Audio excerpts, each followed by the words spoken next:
सोने का पेड़। पंबा नगर नाम के छोटे से गांव में रामदेव नाम का किसान रहा करता था। वो रोज खेती बाड़ी का काम किया करता था। उसका दोस्त भीम सिंह भी साथ के खेत में काम किया करता था। फसल काटने का वक्त साथ साथ फसल काटते थे और फसल को बोरियों में भरकर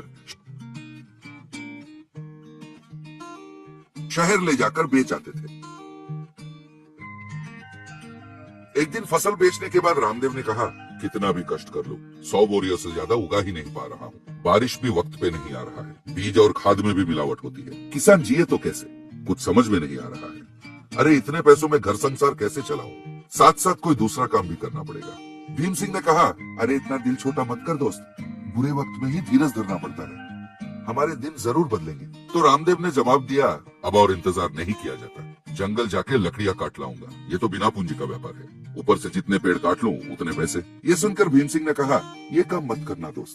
जो भी उस जंगल में लकड़ियां काटने गया वो वापस नहीं आया। वहाँ जाना खतरों से खाली नहीं। तो उस जंगल में मत जाना दोस्त। रामदेव ने कहा, अरे दूसरों को कोई शेर या चीता खा गया होगा, मैं इन चीजों से नहीं डरता, तू छोड़ दे। फिर उस दिन से वो जंगल जाने लगा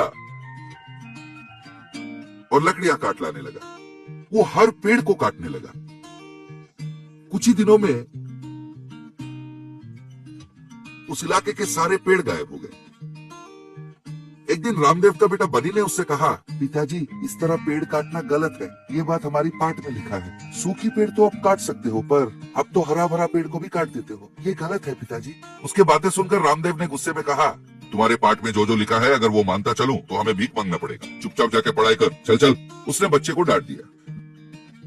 दूसरे दिन जंगल में वो मोटा ताजा पेड़ ढूंढ रहा था। अचानक ही उसे एक सोने का पेड़ दिखा। उस पेड़ पे से सोने के गहने, सोने के बक्से, हीरा, पन्ना, मोतिया सब लटक रहे थे। उस पेड़ के नीचे एक ऋषि ध्यान लगाकर बैठे हुए थे। उस सोने के पेड़ के इर्द गिर्द कुछ सूखे हुए पेड़ भी थे। इतना बड़ा सोने का पेड़ देखकर रामदेव आश्चर्यचकित हो गया और वो स्वामी जी के पास जा पहुंचे। स्वामी जी, आपका तपस्या भंग कर रहा हूँ, मुझे क्षमा कर दीजिए। आंखें खोलकर स्वामी जी ने कहा, कोई बात नहीं बेटा, तुम भी इस सोने का पेड़ को देखकर आकर्षित हुए होगे। इसे काटने का इच्छा अपने दिल से निकाल दो। बहुत खतरा है, बाद में पछता के फायदा नहीं होगा। तुम्हारे लिए यही अच्छा है कि तुरंत यहाँ से चले जाओ। रामदेव ने कहा, क्यों स्वामी जी, डरा रहे हो? अरे सोने का पेड़ देख के मैं वापस चला जाऊँ? ये कोई बड़ा सा ताजमहल है? अरे घास की गठरी के पास कुत्ता क्या करता है पता है? ना वो खुद घास खाता है, ना किसी को नजदीक आने देता है। आपने यह कहावत तो जरूर सुना होगा। आप ही यहाँ से हट जाए तो आपके लिए अच्छा होगा। स्वामी जी ने कहा, ठीक है, और बाजू हट गए। रामदेव पेड़ के पास पहुंचा, अपनी कुल्हाड़ी उठाई और एक वार किया। बस वो खुद ही एक सूखा हुआ पेड़ की तरह बदल गया। कई दिन हो गए, पति वापस नहीं आया था।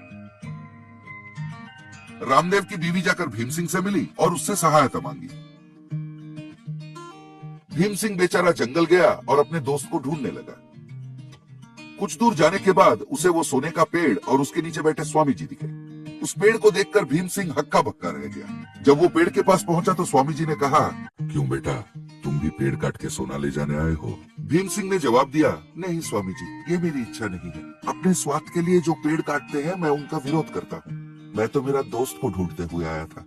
1 हफ्ता हो गया वो घर नहीं लौटा। उसके बीवी बच्चे उसका इंतजार कर रहे हैं। अगर आपने उसे देखा है तो कृपा करके हमें बताइए। कहकर उसने स्वामी जी को नमस्कार किया। स्वामी जी ने कहा, तुमसे मिलकर हमें बहुत खुशी हुई। ये सोने का पेड़ जंगल में सारे पेड़ों का राजा है। जो भी हरे भरे पेड़ों को काटता है, इसे उन पे गुस्सा आता है। उन्हें सबक सिखाने के लिए सोने के पेड़ के रूप में बदल जाता है और उन्हें आकर्षित करता है। इस पे वार करते ही वो लोग सूखे हुए पेड़ में बदल जाते हैं। ये देखो, ये जितने भी सूखे हुए पेड़ हैं सब लकड़हारे हैं। जैसे औरों को सावधान किया था, तुम्हारे दोस्त को भी सावधान किया था, पर वो माना नहीं, इसीलिए सूखी हुई पेड़ में बदल गया। पर तुम्हारी दोस्ती देखकर तुम्हारी सहायता करने का मन हो रहा है।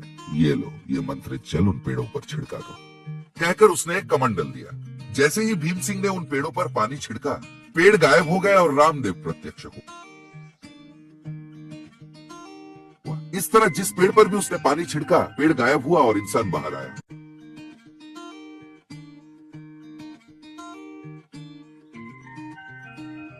फिर सबने उस ऋषि के सामने नतमस्तक किया। रामदेव ने कहा, स्वामी जी, आपने हम सबकी जान बचाई, बहुत बहुत धन्यवाद। आइंदा से हम हरा भरा पेड़ को नहीं काटेंगे, सिर्फ सूखे पेड़ को ही काटेंगे। इसके बाद वो सारे अपने अपने घर लौट गए। तो बच्चों, पर्यावरण का सुरक्षा करना हम सबकी जिम्मेदारी है। जलाशयों और जंगलों का संरक्षण नहीं करेंगे तो इंसानों का जीना मुश्किल हो जाएगा। क्यों, हमारी ये कहानी अच्छी लगी? असली माँ कौन? कई साल पहले प्रचंडा साम्राज्य का पालन किया करते थे राजा विक्रम वर्मा। उनके सभा में एक महामंत्री भी थे। उनका नाम बुद्धिमान था। मुश्किल की घड़ी वो महाराज को अच्छी सलाह दिया करते थे, इसलिए उनका सम्मान किया जाता था। महाराज विक्रम वर्मा काफी भोले थे।